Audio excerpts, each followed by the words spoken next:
how do you know the stuff you might go into that, like, stuff coming to your table that they want to trade for that is going to be stuff that's going to appreciate as much or more than that manga? That's the part of the instinct.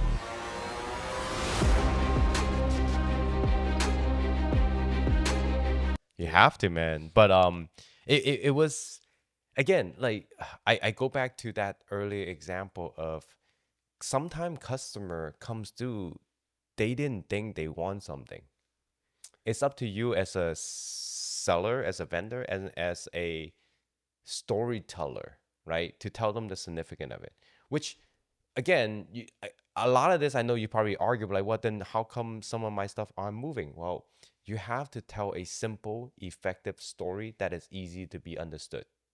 Okay, like what, for example? Like Nami SP, the yellow Nami SP.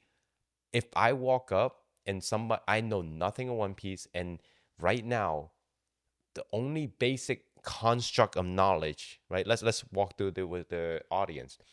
What does everybody chase after for One Piece, for trading card games? What's the chase? For what, in One Piece? Category wise, yeah. The mangas? Exactly. Yeah. That's all people know, right? Like if you're coming in One Piece for the very first time, that's all you know. I know, right? they just hear about the mangas, right? But it's okay, yeah. Perfect. So. You're like, there's a lot of manga. I don't know anything about manga. I don't know anything about One Piece. All I know is what mangas are expensive. Okay. As hell, right? Yeah. And I, as an average consumer who's trying to get into One Piece just now, cannot afford it. You know it. I know it. I've been there before, right? What's the next thing? SPs. You see why they ran up the way they ran up? Because manga become out of reach. SP now becomes the next thing to chase. And now, as a regular consumer, in the beginning, 2 weeks ago, right? That's very important context. When the gold rush of One Piece started, what did everybody chase after? The raw mangas. SPs. Well, yeah, okay, raw SPs, but then because they could grade it. I feel like I had some graded SPs in my showcase, and it's not like anyone really came up and was like, "Oh, I want to collect that. Oh, I want to get those." Because people were chasing the raw. They wanted to grade it to maximize that value. And then when all the SP on the market dried up for raw, it disappeared. Where does it go? It's in grading right now. Everyone's grading them right now. So then the late chaser that comes in, what do? Buy the SPs. Right? So now if a customer comes up to me, let's just say today, know nothing about anything about One Piece, and like, I'm just getting the One Piece, I have $2,000 to spend. As a vendor, what would I draw them to? I would draw them to SPs. SPs, yeah. And the story is easy to tell, right? I would not be like, hey, listen, you got $2,000, invest in 3 of these slabs. 3 of these are championship, the significance of this, the finalist, the winner. That guy will be so confused out of his mind and be like, you know what? Thank you for the knowledge. I'll think about it. I'll walk around and see what I can do with my $2,000. That's it. It's that simple. Yeah, because you know what? I think after the mangas, I would think people are starting to maybe understand like how important championship stamp cards are. Not even the textured finalist ones, but even walking around, I don't recall seeing even that many just like stamped promos, to be honest. No. But what someone would have to pay to get those is more than what they'd have to pay for like an SP. I mean, I guess to that point, what's funny is I have a lot of SPs raw because I was just scooping them up. Yeah. Not in the past like couple weeks or months, but just a year ago. I think I told you this story too. Like, I remember buying Nami SPs for like 40, 50. Beautiful. The Eneru we were just talking about in that black label, like 20, 30 bucks. Stuff like the Rob Lucci, Gecko Moria, like 20 or less. Dude, okay, the guy, remember the black label guy? He wanted the first ever wanted poster, Luffy. Yeah. That's from OPO3. Those SPs at one point were like The Luffy was always like maybe 70 or 80, but see, relatively cheap now because if I got a bunch of those, I graded them in tens. A 10 now is worth $1,000. I wish I had just Jeez. bought every wanted Luffy at $80. But I also bought the Kaidos, the Doflamingos, Yeah. the kids, because dude, Kaido was like $12, $15. Dofi would be like 15, $20. Like at 15, dude, 3 packs of One Piece, $5 each. Mm-hmm. In every 3 packs, you're not going to pull the case hit. So why Yeah. is the wanted Doflamingo $15? It didn't make sense. So I would just go down TCG Player and be like, all right, who's selling this for 15? Who's got 10 or 20 of them? Buy, buy, buy, buy, buy. It was actually the first thing in One Piece that I really was like, I'm you know gonna go what? in on it. I'm just gonna make a structured, organized play. I'm gonna set aside this amount of money. I'm gonna buy like 20 of this wanted Luffy, 30 of this one, 30 of this one, 20 of this one. And I tracked it. And I still have those raw. And I probably should just grade those because I feel like now Yeah. they're all up, obviously. 100%. Yeah, Yeah. yeah. But that's what I'm saying, right? Like, so, we talk about as a, like, how do you become like a good vendor, right? It's really not rocket science in a way. Like, the instinct that I talk about, it's not like I have a killer instinct out there, like, turn all these crazy cards. I think people, romanticize the idea of that. At the end of the day, I'm just a vendor who trying to serve a customer base. And this is a hobby of trading in and out of cards. I'm the conduit that make these trade happens.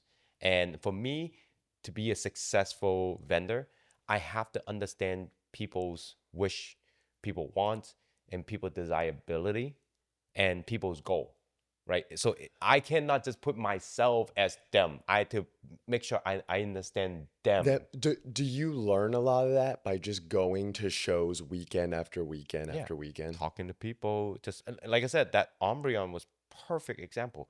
I don't personally want to collect that Umbreon, but the fact that, again, maybe hyperboping, but at least 10, 20 times I have people come up just randomly and be like, hey, do you have that Umbreon Fates Collided full art? I'm like, which one? I don't even remember. But if people start asking, I start recognizing, oh, the one where he's like turn around with the, what the butt is showing. But Yeah. even that though, you know what? At this show, I don't even remember necessarily thinking that I don't feel like a lot of people came up to me.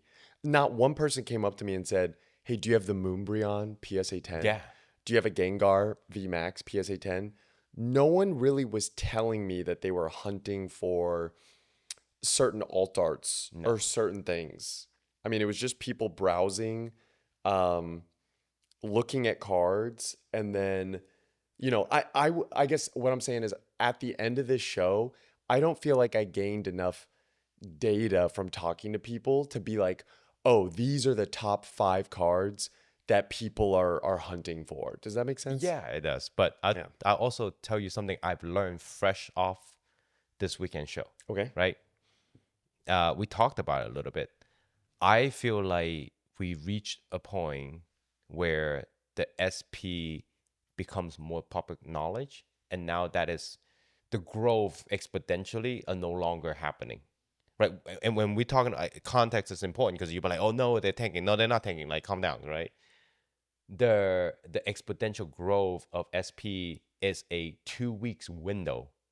We went from sub $50 cards to $600 cards. You see what I'm saying? That's the exponential rocket strap to the back kind of card, right? Yeah, but that's like over a year's worth of time, I feel. But the growth happened over in 2 weeks. The insane growth in the past couple weeks from it was One Piece. brewing for about a year, but now it just snaps and it's shot up. Yeah. But my point is, people coming into now the graded SP, I don't think you're gonna see that like 2K jump tomorrow. So be careful what you buy in. And the reason I can say that is the rest of today's show, I have vendor comes to me more times than I like can mentally realize. Sorry, I'll just kind of like trying to explain my thought process here, right? Okay. A week ago, or even 2 weeks ago, when I was trying to find this Nami SP BGS, and we're gonna keep going back to this example because I think it's a great example. When I try to acquire that card, either A, nobody wants to sell me that card, or B, somebody like, this card is going to the moon and I'm gonna sell it to you for 200% before you take it off my dead body, or straight up, I want to see where this card goes and I'm not letting it go, and I love this card so much. Those are the three sentiment I got. This show, I have at least 3 people walks up to me, including the one black label, and they're like, do you want this thing? Wait, the black label was of which character? It's the gold Nami SP, the yellow one. Oh, the yellow one. Yeah. I keep referring. That's literally like A black label, the yellow SP. I call those the exquisite rares because they look so exquisite. Yes. Easy. Yes. That yellow Nami. Wait, that walked up to you 3 times? At least. Wow. And I had one vendor that I literally had that conversation a week and a half ago, and they're like, no, I love this card. Today, they're like, do you want this? And I'm like, that's where my mind is like, oh, it's saturated. You see what I'm saying? Like, I look, guys, I am very, very humble. I know I'm not the biggest player in the game. When cards started coming my way, I had to be like, why? Why? What's going, like, why? Now it's gone down the food chain to arrive to my hand. Like, you think they would have asked other people first? It's not that. It's that if that was so sought after, still, people with bigger buying capital. They don't need to shop it around to you. People would have already gone to them to buy it. Why would they need to go around and shop a Nami exquisite rare SP black label or yellow or whatever, pristine 10, you can name it. Doesn't matter. You're right. Why do they need to go? Why don't they just keep it in their showcase? So what is that signaling to you? What information is that telling you? It tells me that the market had enough of that card. The ones that wanted to make gangs on it, made enough gangs, got in and out of it, that they're like, I made my money, and I'm not sure if I buy it back at this price, I can make more money.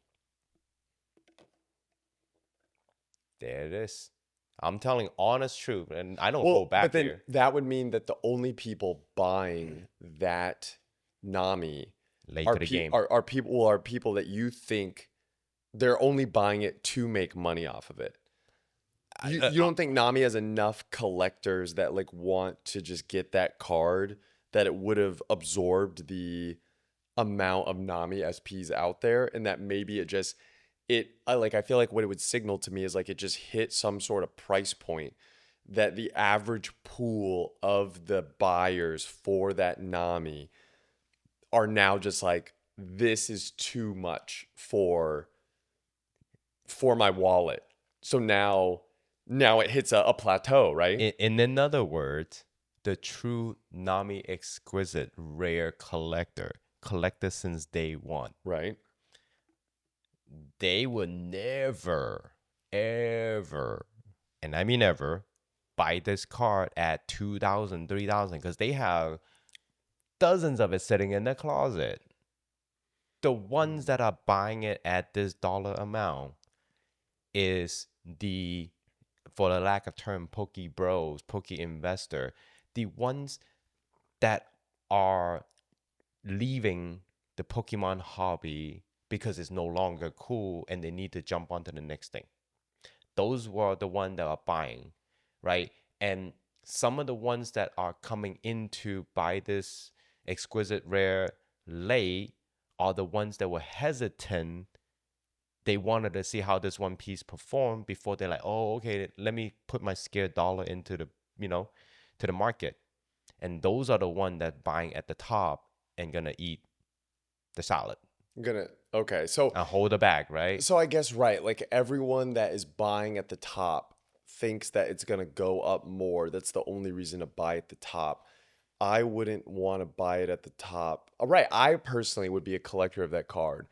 I would never spend 2,000 on it. Now, See but what I'm saying? but I do think that here actually We are the most wait, controversial for a reason. We this- tell the truth, guys. This'll be the good test. What was the guy that was shopping the black label, the yellow Nami exquisite rare? What was he wanting you to pay? Like, what was he like? Like, hey, give me 3K for this? It was a 2K? very, it actually wasn't a very straightforward conversation. He just like, hey, he showed me the black label. And I'm like, this is cool. I like it. It's interesting. I haven't even formed my opinion at that time. Like I'm talking to you now, but I'm just like, okay, Nami, SP, black label. Yes. I like it. Yeah. So how did you not end up picking it up then? Well, he was like, I want trade. I'm like, okay, what do you see? And of course, I already consolidated a lot of my inventory at that time. It was towards the end of the day. I was like, look, what do you see? He's like, oh, I don't know. I was like, look, how about this PRB Nami, that I got, which has the black diamond also. And I had to explain to him what the black diamond was.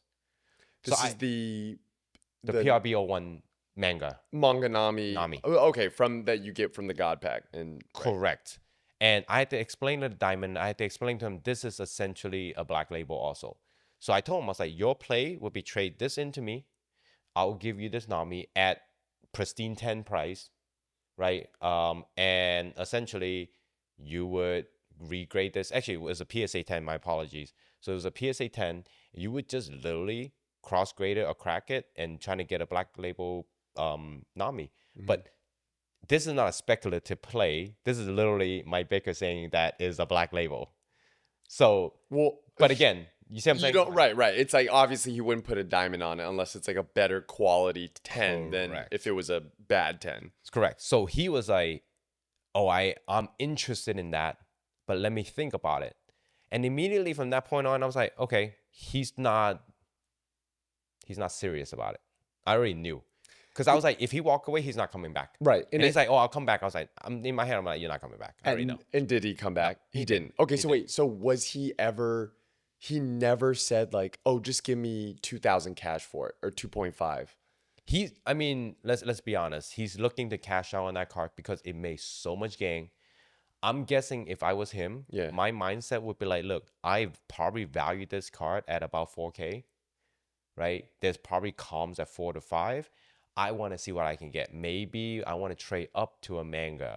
Maybe I want to trade up to something, right? Maybe I trade up to another black for whatever he liked. Right. But I didn't have what he liked. And I offer him something that could potentially be of interest for him. But it wasn't strong enough for obvious reason. Or maybe he's like, you know what? I like this card. It's a black label. Why am I trading down a black label to maybe just make another black label? For whatever reason, he didn't want it. But again, the fact that he's willing to shop a pristine card like that to the market tells me it's saturated. And it goes back to that, right? And you said you saw 2 other ones too. Just the gold label 10, right? Man, how come none of these 3 people came to my table right after coming to your table? Well, that was also because you're always walking away. Well, I mean, if I had to like do something, like if I was at the table, I was there for so long where like just nothing, nothing was going on. I'm like, I gotta make stuff happen. I feel like, there was too many like dead pauses, but it was awesome how many people like came up to the table that it was cool. either watch Card Lounge or like my own channel. And and I actually got to do a lot of deals with people in the Pokeball squad, which was kind of cool. That's awesome. It's a lot of people in SoCal, and that's the thing, like I feel like not a lot of people came and walked up to me with that much stuff, except for, I mean, I guess technically this card, beauty, this card walked up to me, and you and me feel very maybe kind of different here, on this card. So we can, so we'll go into this card now, and guys, you can say what you think about it. It is the OP13 Luffy manga, not the red one, but the regular manga.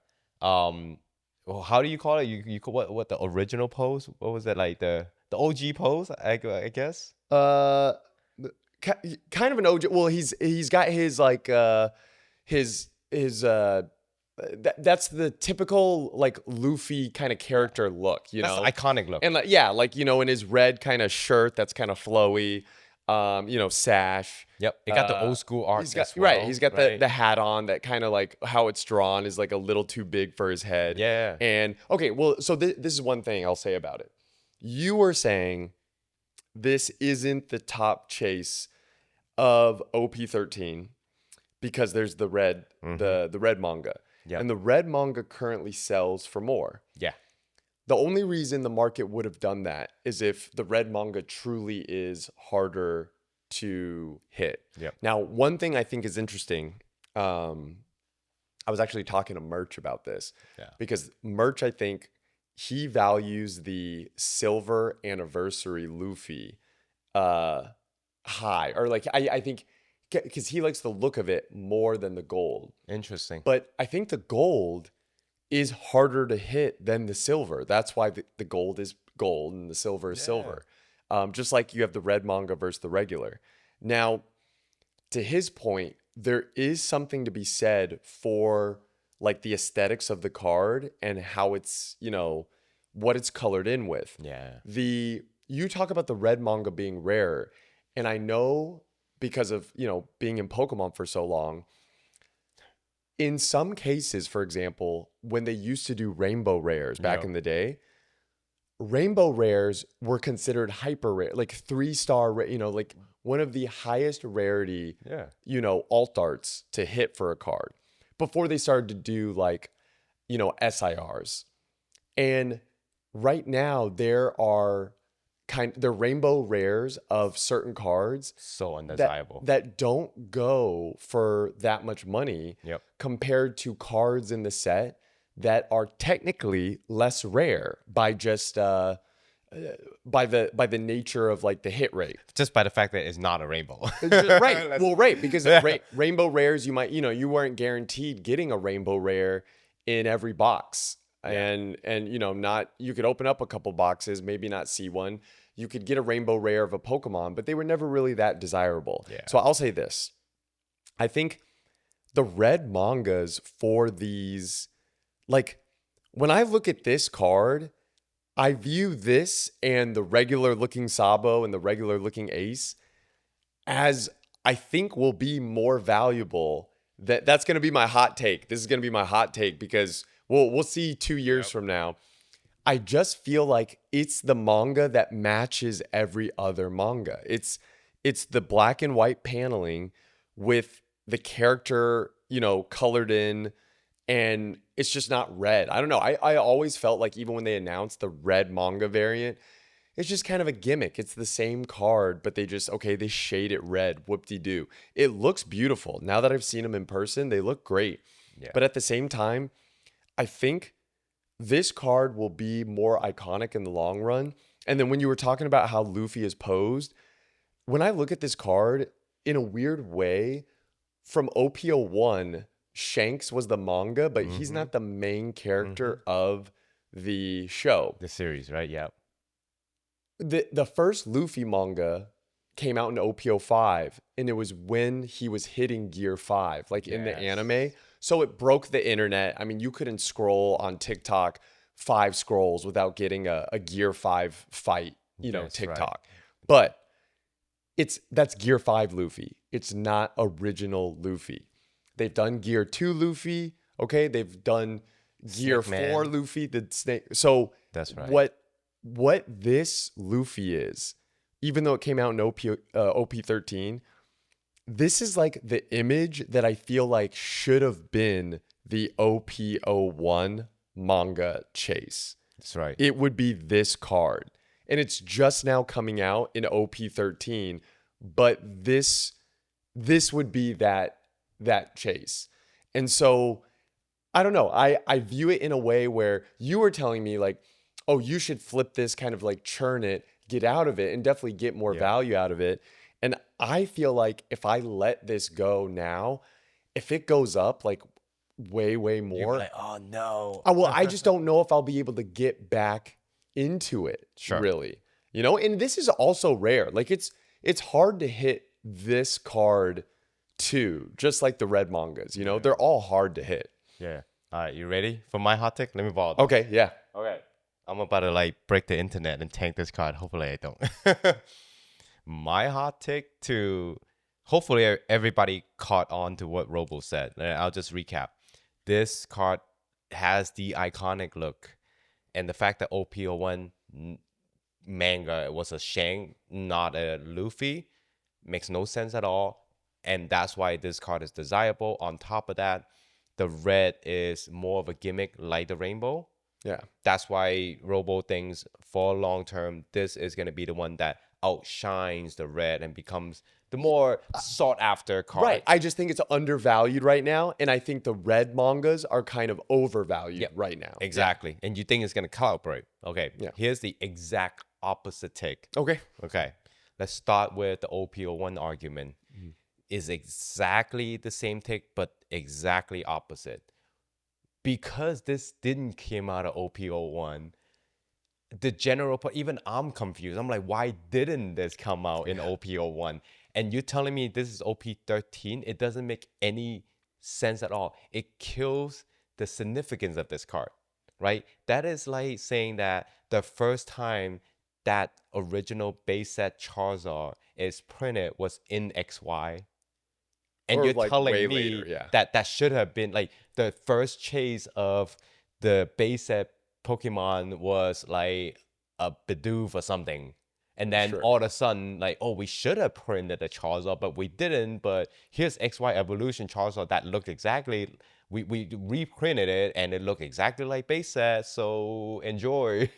That's exactly what this card is. To me, it's like, yes, it should have been the very, very first manga. Why wasn't it? Why was it a Shank? Yeah, I don't know. But the problem is I can't go back in time to change that. Of course. You can.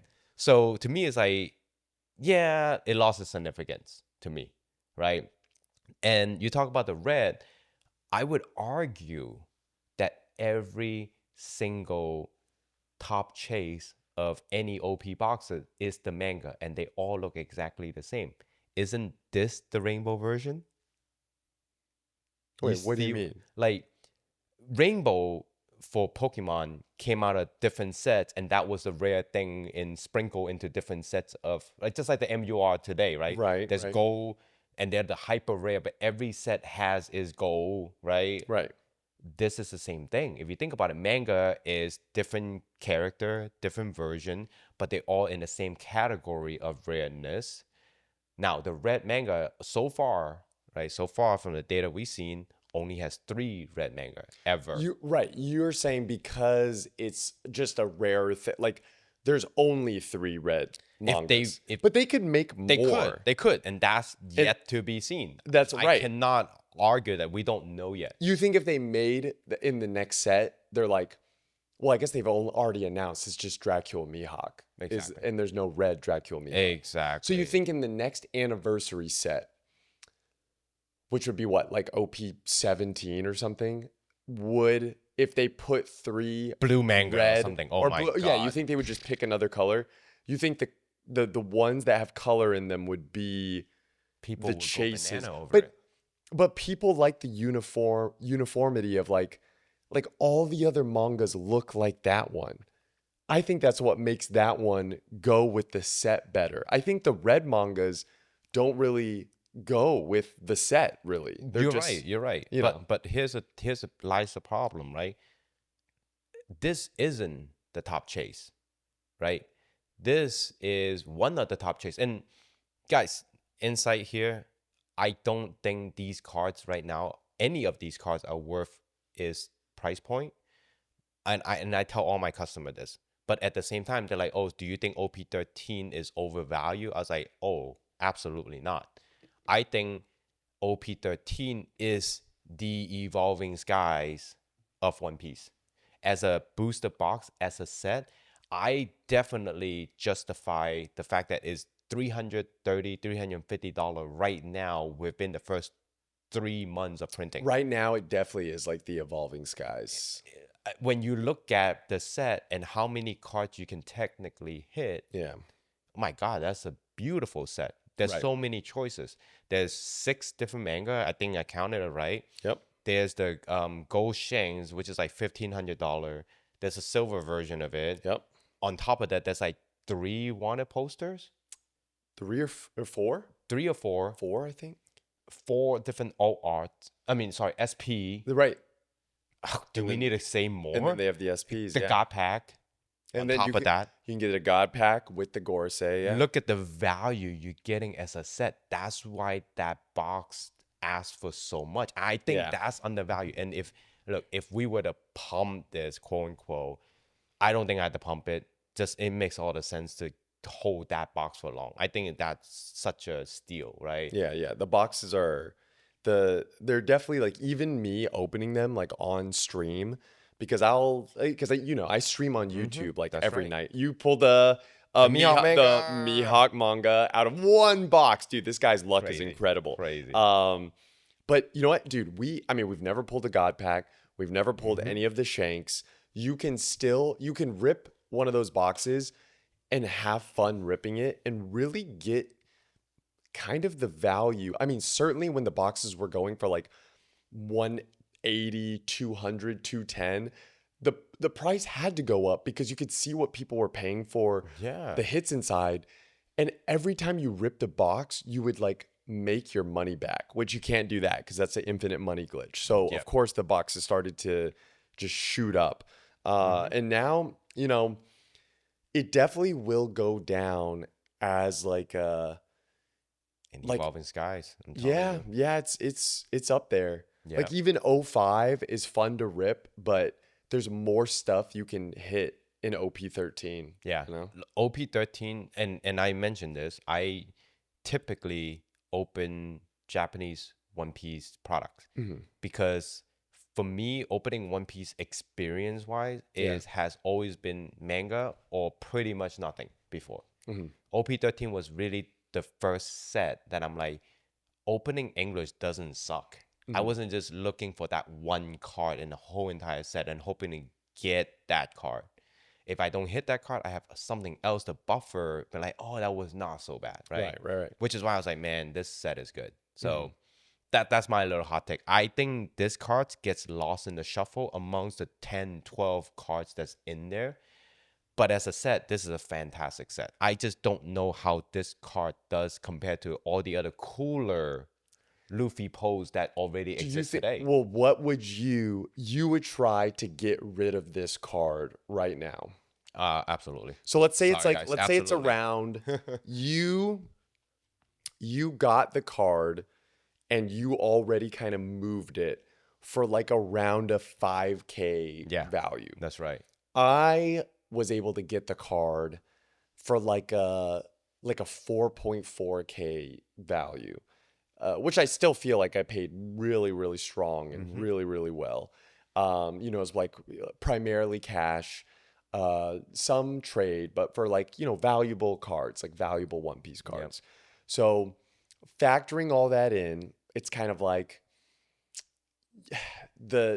are we saying that this card drops below I'm just trying to think of what cards have gotten this expensive. Like a similar trajectory? Is that what you're looking the for? only thing I can really think of that has dropped that significant in value at such a high price point would be like prize cards and trophy cards, to be honest.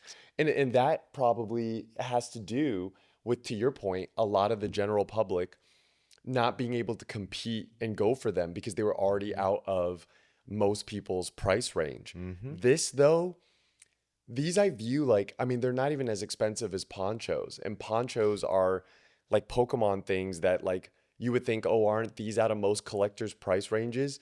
But people save up for them. People like find a way to acquire PSA 10 ponchos, BGS 10 ponchos.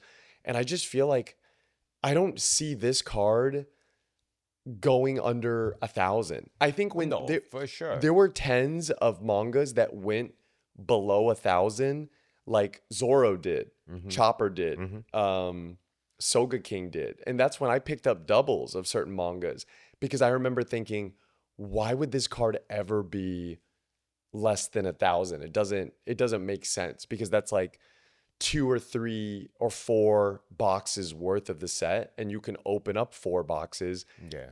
Definitely not guarantee you hit a manga or that it grades in the best grade possible. Just didn't make sense. Yeah. Yeah. No, and I don't. I think this is where we disagree. I get the notion, but it's like it's too generic. What the Everything card. about it, it's not the top chase of OP13. Okay. It's the middle of the row of the chase. The pose, while iconic, is generic. The Bandai came out with cooler Luffy manga cards prior to this one. And for me to think about, let's just again, let's put everybody into this conversation. If you are somebody who has $4,000 to $5,000 to spend, and you say, I want a manga tomorrow, would you buy this, or would you buy any other version of the manga that already came out that had a cooler pose? And you only get one choice. I don't know. I feel like I would get that, or maybe people would say the Gear 5 Luffy, just because. Exactly. I mean, Gear 5 is so iconic, but also him just being, what would this be? Him just, base Gear 1. I feel like that's Gear 1 pose right there, That's and they always look, it's the base set Charizard argument. and well, okay, all right. No, actually, you know what it is though, also? I think OP13, like OP05 is expensive because it's got all the mangas in there. But OP13 is going to be just as expensive as OP05. OP05 is just more expensive because it's older.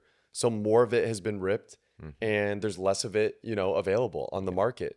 Eventually, the same is going to happen with this set, And that's the thing also. I don't know if people are accounting for it.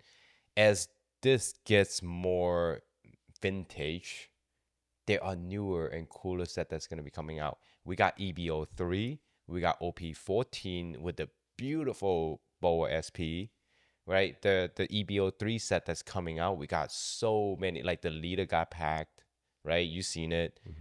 Those are all going to be English. And then who knows, was 15 and I don't know, it was like EBO4 that's going to come together.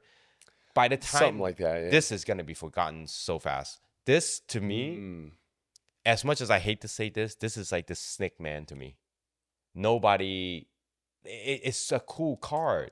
Don't get me wrong, but there are cooler ones. Sure. And that's why I think this is something that will come back to you twice, 3, 4 times. There's a 100%. couple cards though that I feel like I thought I'll wait because I'll see these on the market for lower, and then I waited. Like the Mario Poncho? And they only that, yeah, because we talk about Thanks, that Jake. on Card Lounge all the time. Yeah, thanks, Jake, for telling me not to buy it when it was at 4K, but that did seem like so much. But that makes sense though. It's right, like, and you know what? It does make very sense different. because he probably views it as a lot, because I shouldn't have asked it, because he got his when they were like $80 a pop. Oh so my it's like, of course, to him, the idea Sure. of like, yeah, you know what? Maybe, yeah, that's interesting. But what I was gonna say was the idea that like there's a Zoro, a top 16 regional prize card. Yeah. Where it's a cool looking Zoro. I bid on it when I first saw one BGS 10 go up for bid. It ended at 1,000 something, like maybe 1,050, just over 1,000. And I kept my bid at 1,000, I think, because I was just like, I'll hopefully win this card at 920, maybe 950. But Yeah. if it goes over 1,000, I'll wait till I find one that's like under. And then suddenly I stopped seeing the card Just shots up. be online. I didn't see any go up for auction. It was so hard to find it. Then I think now there are sales where like it started to go up to like 1,600 privately. And then I think now there have been last solds. I think I saw a story post. I can't remember who posted it, where it was like closer to 4 or 5K, but I don't think it's worth 4 or 5K. I think that's ridiculous, because I had gold 10 Zoros of another card that are now up to almost $2,500. Yeah. But I won them all at like 560, 570, like in BGS 10. And then I actually, maybe a month or 2 or 3 ago, put one up at auction.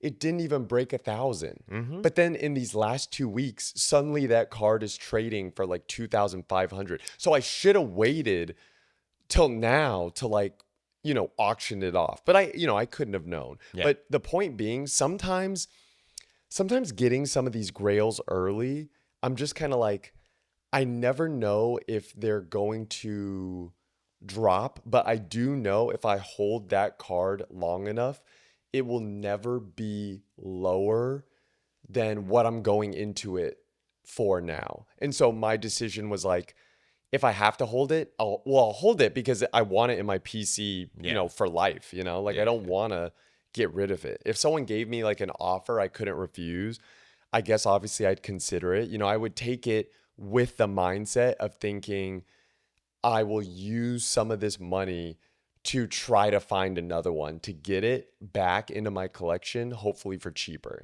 I feel like a lot of people think through that, but I feel like that's a wrong mindset. Maybe, yeah. I personally, again, look, there's no right or wrong. We're always just having those conversations. That's what makes everyone so different as a vendor, as a collector, right? I'm not one to just get out a card and immediately buy that same card maybe for cheaper and then have some extra cash, because I'm like, that's too much work for me.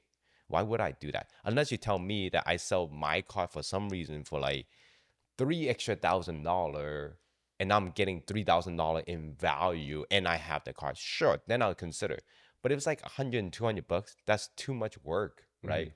So for me, it's like, if I'm getting out of this card, I'm trying to move into something else I didn't have before using that realized gains value. And that's what my play is like. And I told you that earlier. But how do you know the stuff you might go into, that like stuff coming to your table that they want to trade for, that is going to be stuff that's going to appreciate as much or more than that manga? That's the part of the instinct, right? Part of that instinct, you saw it, like, again, not rocket science. You have, like you said, I think this is the last thing we'll go to the showcase here, but you talk about that Zoro card. I would say in your mind, you're like, man, just that extra 100 I don't want to spend. My instinct, listening to that story, and I put myself in your shoes, I'm like, look, it's 100 and 200 over. I'm just gonna get it. I like it. Well, no, I couldn't see have, what I'm saying? No, I couldn't have bought it. Like, looking back on it, if it was a buy it now, I think I would have pulled the trigger. Yeah. It was a bid. So I Sure, put sure, in sure. 1,000, and then, I put it in at the last 5 seconds. Yeah. Someone obviously put in a higher number, so they won. When I saw it go to 1050, I immediately was like, oh, I'll bid more. Like, I was like trying to type in 1,200, but then it too late. It just ran out of time, And all of us as collector, all of us as vendor has or will have to deal with these type of situations. Yeah, you just missed the deal. We just missed, and not every single card can be owned by you. You have to realize that, right? And again, my philosophy is that I'm a conduit for me to get stuff. At a certain point, I get to go home with it and eventually say I had it, and it goes to somebody else's, and now I have other things. You can't collect them all, but you can collect them, even Ash as the character. Let's go back to Pokemon. Think about the first episode. You think he had all these Pokemon characters, right? Like, as the series moved on, I don't know, he had like Greninja for like maybe like a season, and then he was gone. You know what? That's kind of true. You know what I'm saying? They always talk about gotta catch them all, and he was like, I'm gonna catch one of every Pokemon. But I don't even think he got to like 15%. No. And Greninja was This is out the of his clip, by the way. inventory. This is There the clip. you go, We just guys. kind of knock Ash a little bit. Did he even get to like 50% of the Pokédex? Yeah, Ash, what's up with that? Yeah, I feel like I did better on my Game Boy than he did in the anime that he's in control of. Yeah, what the heck? What the heck, Ash? But going back to my point, right? Like, the analogy here is, if we're all Ash and we're collecting TCG card as Pokemon, even for him, he had Greninja, Froakie, whatever, like evolve into Greninja, and then went through that story arc. And at the end of the day, he say, "Hey, Greninja, we're good. You made it. You going into the world on your own. I'm going my separate way. And eventually, look, we might cross path again." And they did. But at no point did Greninja become his like. How does that even work, right? You see what I'm saying? Like that's the thing I want people to understand. It's okay to let go of your collection because guess what? There are plenty of these cards printed. If you want a picture memory of it, you can go to any showcase any weekend and see that same card. Well, You see what I'm saying? the thing, okay, right. Could I see this card again? Yes, of course. I'm curious though if there are certain cards. This is why I put so much emphasis on the event finalist cards. Yeah. Because like for out of those first event finalist packs, they only gave those out to people that went to the first national championships in the US for like the people that made day 2. Yeah. Like basically the top 16 players. And I think I got like 1 pack or 2. And like first place got 3. And then everyone else was like 1, 2, like, you know, it was a very limited. small amount, Very right? limited, And then so total for all top 16, we got X amount. And then for the other English packs, I think obviously some other region like Europe got like X amount, and then you know maybe like Australia and New Zealand got X amount, and that's why they did the calculation of all the packs and all the variations because it's just a 2-card pack. Yeah. The population of all the cards in them are just 52 roughly, and I think someone mathed that out, and that's why the pointer Luffy, the event finalist version, is such a grail because that's less of a population than even the serialized Luffy, of which they number that there's, you know, over 500 of the card. The fact that there's over 100, yet the event finalist Luffy is just now getting Some attention. It's day in the sun. Yeah. But then there's all the other cards from the packs, and there's great characters like, you know, there's Sanji, there's Uta, there's Jinbei there's Frankie from those packs. Yeah. And then there's some characters that are less popular, but the cards are still rare. And so I am starting to like, when you talk about like, oh, you got to think about what other people want. They want the mangas and they want, you know, the SPs. I realize those boxes are still out there. 100%. And as they get opened, more of that supply is going to hit the market. But when you talk about like some of the stuff I have in my showcase, like the championship cards, a lot of the tournament cards, once they give those out at the tournaments, It's gone. they're done. Yep. That's it. And There's that's no what more. separates what we collect versus what we sell as a vendor. Sure. And I think we're gonna be a clickbait video. The title of this is gonna be I turned Robo into a vendor today. You know what I mean? I know. I think that's the piece, right? I I separate. got a look, good vending. yeah, Yeah. like my true PC. I've said this on my pod before. There's only really one card that I refuse to sell, no matter how much people offer me. Like it could be life changing money, and I probably wouldn't sell it. And it's the Tag 10 Bubble Mew Japanese. It's not even worth a dang. It's not worth a damn compared to my current collection. Right.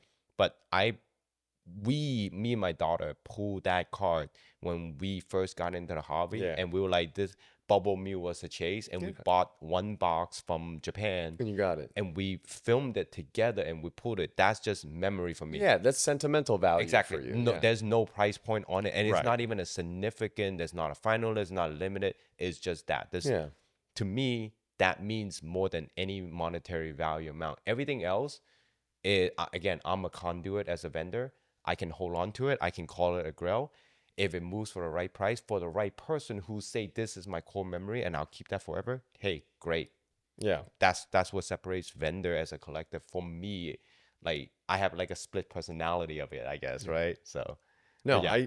I get that. And I like that you do that. I try to do that too when I'm vending. Like if I can tell someone is going for something, not to like flip it or just because it's the like hot new thing. Like if they're kind of like, oh, this is what I collect. And they can't just say, they have to prove it in some way. You can tell by the conversation. You can kind of tell. Yeah, I you think can when tell. you've been in this hobby long enough, you can just kind of tell who's cut from the cloth and who's kind of like, I don't know, more of a fair weather fan. But it's good that I think shows right now are welcoming a lot of new people into the hobby, and there's just a lot of new fresh blood like entering into both Pokemon and the One Piece TCG, and just like other TCGs too, like Riftbound and Lorcana. But now there's like a show a show every week. And so it's like I think show fatigue is so real right now, where even like I feel like I almost don't want to even vend or like go to a show because it doesn't feel special anymore. Like you used to go to a show and you could find cool things and I don't know, it was like this big treasure trove of like cool stuff. And now I just feel like when I go to a show, it's like everyone has the same stuff. Everyone's competing on prices.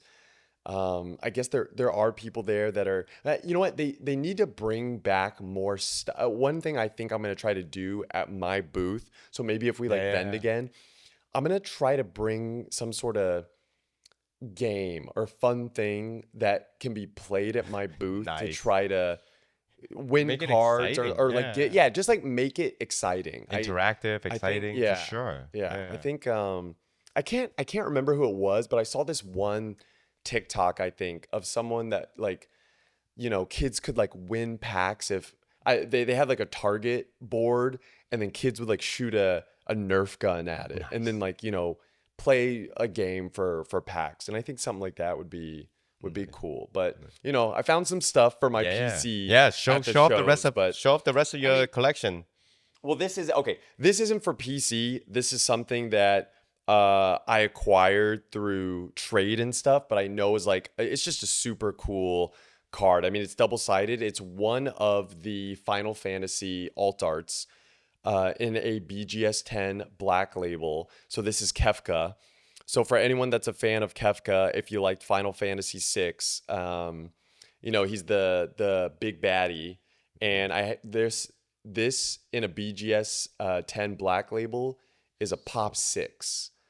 And I think 3 have gone to auction, but 2 like final homes. Wow. Like, so they're in the end collector's hands.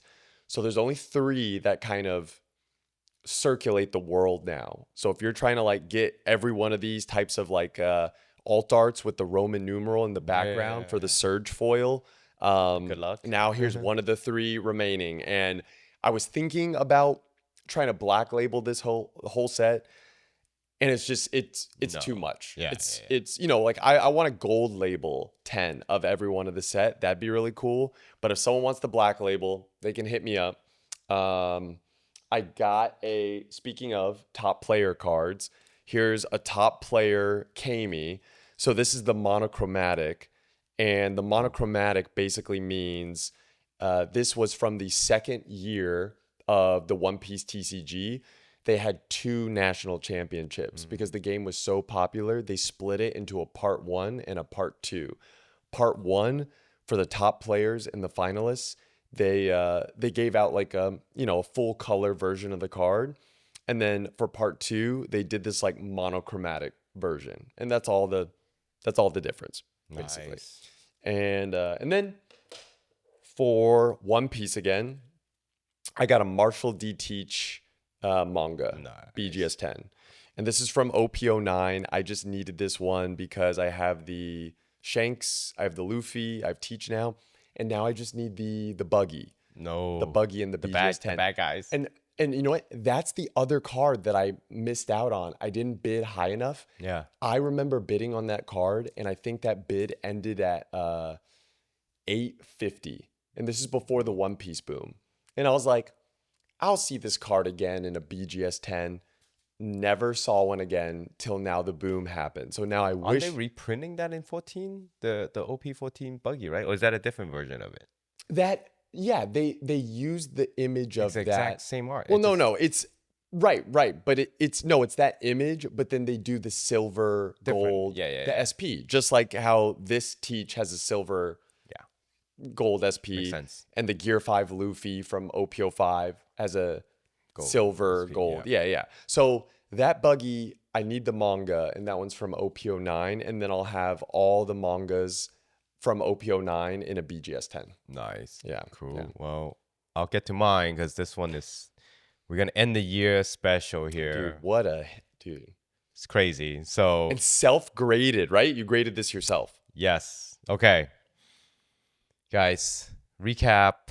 I started this hobby really in January this year. You can give or take loosely, maybe December, but really got into it January 2025. Started my vendor journey, learn about what grading card means, just like everybody else. Again, strap the rocket to my back and let's go for 11 months. We're not even at the end of the year. At Collector Expos Dallas, I think that was like maybe early November, mid-November. I've been wanting a Luffy Gear 5 wanted posters, but everybody was asking high on that price as in already because we're in the boom. I was like, you know what? Heck, if I see a raw copy, I'm just gonna snatch it. As long as it's gradable, it's good enough. I'm gonna give it a shot and see what happens. Met these great guys, Lost TCG. Shout out to you guys. What's up? I saw a raw copy just sitting there, and I was like, "How much?" And they had it like I think very fair price. It was like $320. So I was like, Oh yeah, that's good. That's good. very good, right? And I was like, "Listen, if I buy a EBO3 box, do you think you can knock it down to 300? So everything together, right? Like so." And they're like, "Yeah, sure, why not?" So we did the deal. I took the card, ripped the packs. Very fun thing, and we made friends. After that show, went home and San Antonio Collecticon, I dropped this card off. I was like, hey, I want this card to come back pretty early, It's a wanted card that's going up.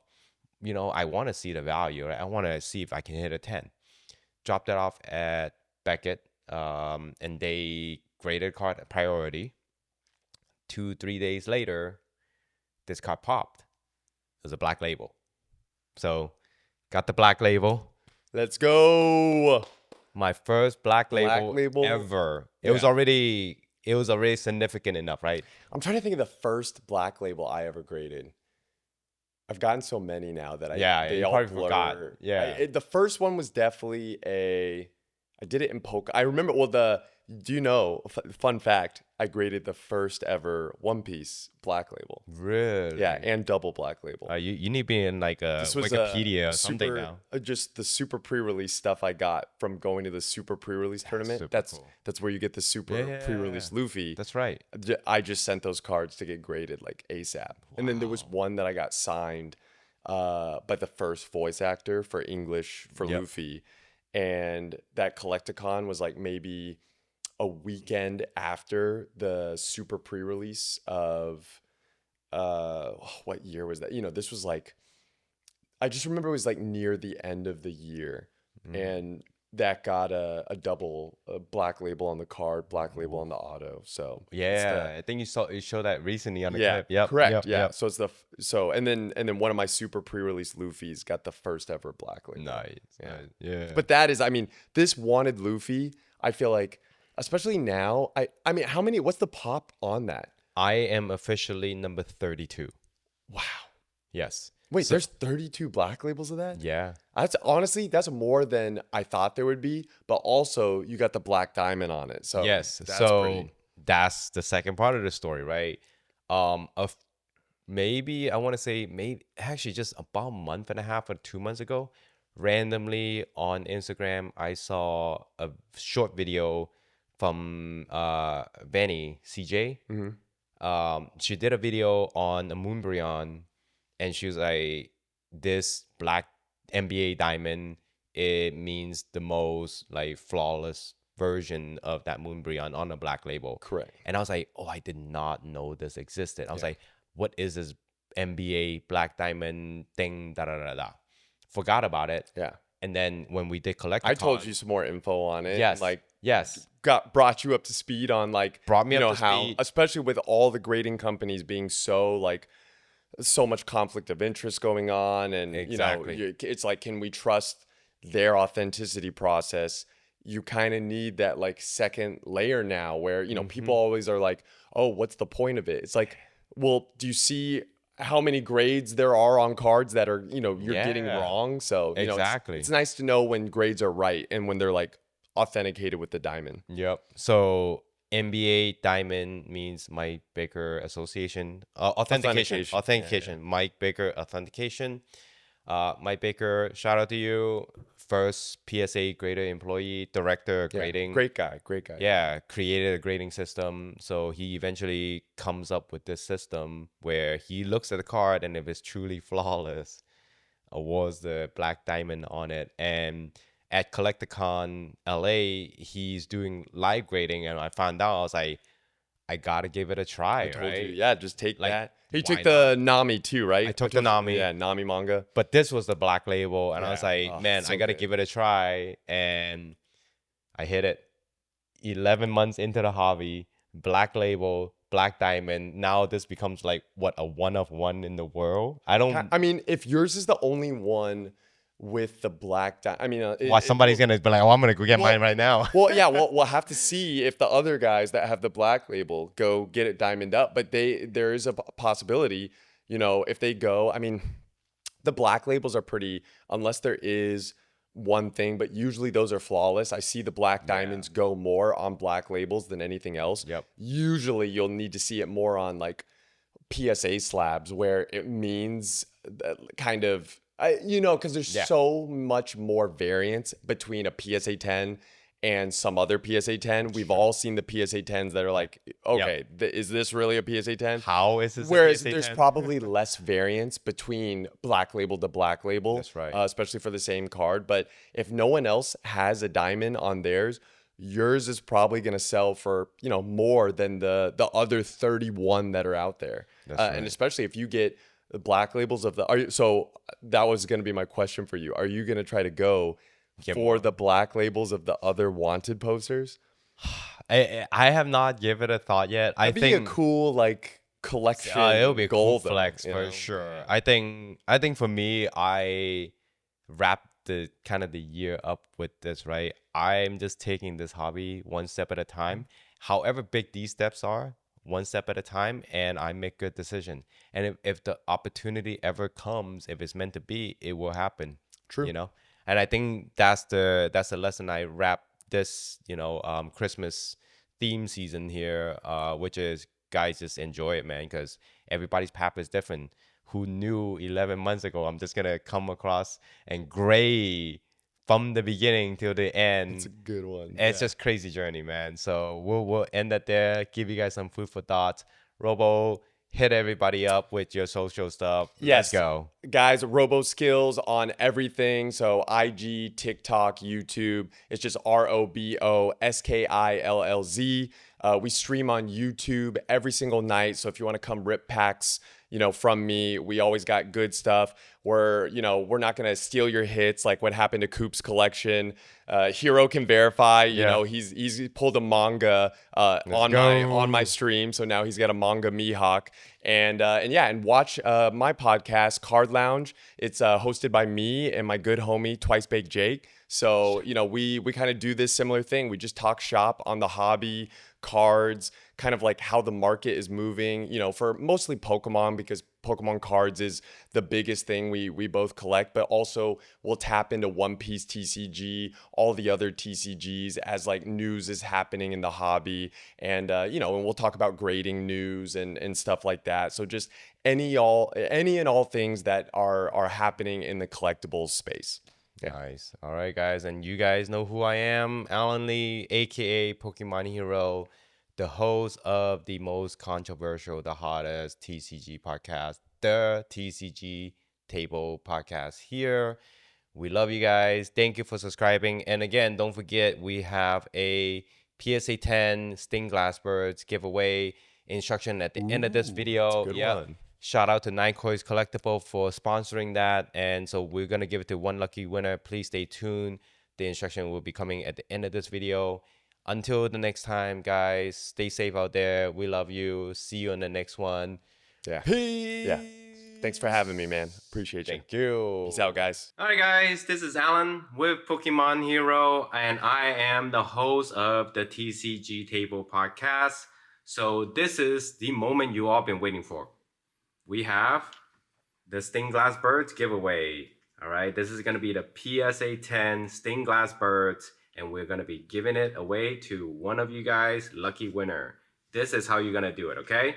We are on the push to get our first 1,000 subscriber on the YouTube channel. So all you really have to do is subscribe to the channel, turn on the bell notification, and then also like one of our videos, okay? So if you do all that, we are gonna enter you into the drawing automatically. And we are gonna be doing the drawing when we hit our first 1,000 subscriber. So stay tuned for that. And we wanna give a big shout out to 9 Coins Collectible for sponsoring this giveaway. So good luck to you all, and we will see you guys soon, okay? Peace!